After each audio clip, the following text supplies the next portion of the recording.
சீரியல்களின் full எபிசோடுகளை Sun டிவியில் ஒளிபரப்பான உடனே எக்ஸ்க்ளூசிவாக சன் நெக்ஸ்டில் மட்டும் ஃப்ரீயா பாருங்கள். ஒரு நிமிஷம் கண்ணை மூடிக்கிட்டு தியானம் பண்ற மாதிரி உட்காரு. உன் குடும்பத்துல இருக்கிற எல்லாரோட ஞாபகத்தையும் உன் 2 புருவத்துக்கு நடுவுல நெத்தி பொட்டுல கொண்டு வந்து நிறுத்து.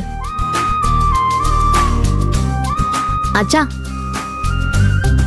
இப்போ அவங்க எல்லார் பத்தியும் உன் மனசு ஒண்ணு சொல்லும், உன் புத்தியும் ஒண்ணு சொல்லும். நீ பயந்துடக்கூடாது. நீ பாட்டுக்கு உள்ள போயிட்டே இருக்கணும்.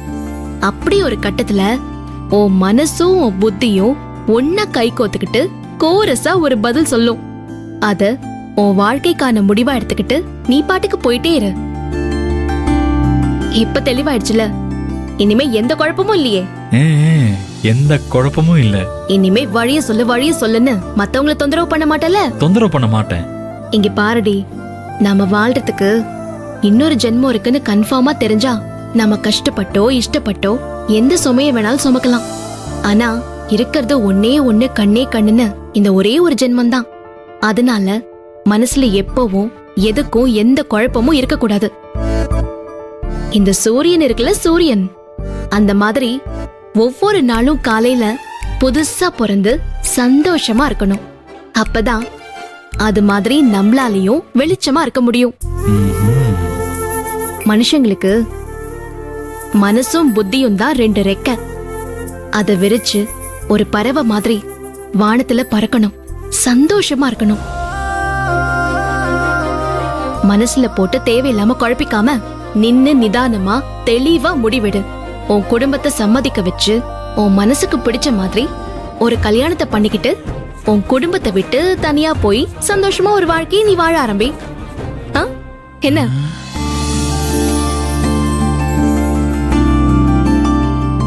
என்னடி ஒண்ணுமே சொல்ல மாட்டேங்கிற? நீ சொன்னது தாண்டி கரெக்ட். நான் மேரேஜ் தான் பண்ணிக்க போறேன்.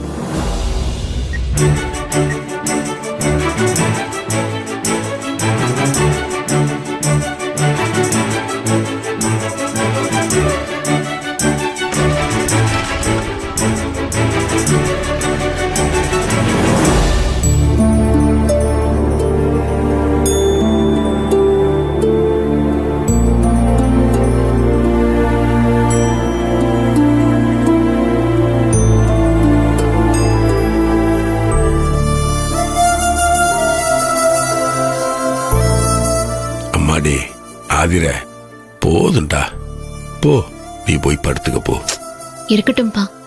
சொன்ன கேளுமா. எவ்வளவு நேரம் தான் நீ அமுக்கிக்கிட்டே இருப்ப? உனக்கும் கைய வலிக்கும்லடா. போ, போய் படுத்து தூங்கு போ. உங்க கால் வலியை விட என் கை வலி ஒண்ணு பெருசு இல்லப்பா.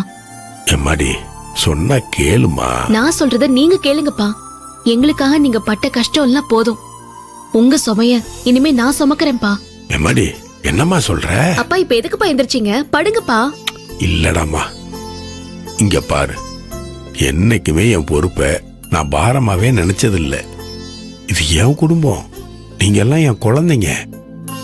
ஒரு குடும்ப தலைவனா, பொறுப்புள்ள அப்பாவா என் கடமையை நான் சந்தோஷமா தாமா செய்யறேன்.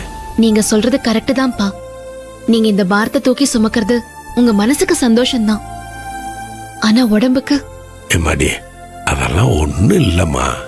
இருங்கப்பா, உங்க தோள் மேல நீங்க தூக்கி சுமக்கிறது வாட்டர் கேன இல்லப்பா, இந்த மொத்த வீட்டை. இது கடமையா இருந்தாலும் எவ்வளவு கஷ்டம்னு எனக்கு தெரியும்பா. நான் இன்னைக்கு பார்த்த அந்த கொடுமைய என் லைஃப்ல இனி என்னைக்குமே பார்க்க கூடாது. நீங்க வாட்டர் கேனை தூக்கிட்டு 4 மாடி ஏறி போனதை பார்த்த அந்த நிமிஷம் என் மூச்சே நின்னு போச்சு.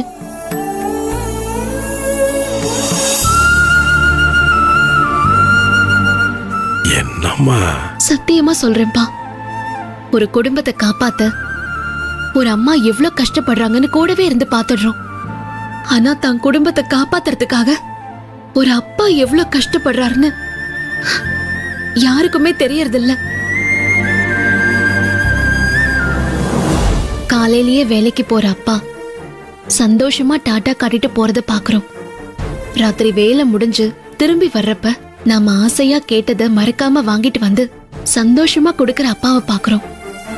ஆனா இந்த ரெண்டுக்கும் நடுவுல அந்த அப்பா எங்க எத்தனை பேரை பாக்குறாரு, எத்தனை கஷ்டம், எத்தனை கவலை, எவ்ளோ கண்ணீர், எவ்ளோ அவமானம், எவ்ளோ நம்பிக்கை துரோகம், இதை எல்லாத்தையும் சகிச்சுக்கிட்டு அவர் ஓடுற ஓட்டத்தையும் வாழ்ற வாழ்க்கையையும் யாருமே பாக்குறதில்ல. பாக்குற மாதிரி எந்த அப்பாவும் நடந்துக்கிறதும் இல்ல. ஒரு குழந்தை பாக்குறது தான் அப்பாவோட நிழல தான், நிஜத்தை இல்ல. ஏன்னா அப்பாக்கள் தான் நிஜத்தை குழந்தைங்க கிட்ட காட்டுறதே இல்ல. அதனால்தான்ப்பா நீங்க இன்னைக்கு 4 மாடிக்கு ஓட்டருக்கு என்ன தூக்கிட்டு போனப்ப எனக்கு அவ்வளவு அதிர்ச்சியா இருந்துச்சு. உங்க கூடவே இருந்தாலும் உங்க கஷ்டம் தெரியலப்பா. ஆனா இப்ப தெரிஞ்சு போச்சுப்பா. இனிமே நான் உங்களை கஷ்டப்பட விட மாட்டேன். இதுக்கப்புறம் உங்க சுமையை நான் சுமக்கிறேன்ப்பா. எம்மாடி, எந்த தகப்பனும் தன்னோட பாரத்தை தன் பிள்ளைங்க தோல்ல இறக்கி வைக்க மாட்டாமா. அந்த தப்ப நானும் செய்ய மாட்டேமா. இது என்னோட சுமை, சுகமான சுமை. இது சந்தோஷமா தான் நான் சுமக்கிறேன். ஏன்பா நான் பொண்ணுங்கிறதுனால என்னால சுமைய சுமக்க முடியாதுன்னு நினைக்கிறீங்களா? ஐயோ இல்ல மாடி, நீ பையனாவே இருந்திருந்தாலும் நான் இததான் சொல்லியிருப்பேன். என்னப்பா? மாடி இல்லம்மா, நீங்க ஏற்கனவே ரொம்ப கஷ்டப்பட்டுக்கிட்டு இருக்க. கண்ணை மூடிக்கலாம், காதையும் மூடிக்கலாம், ஆனா மனசை மூட முடியாதுமா.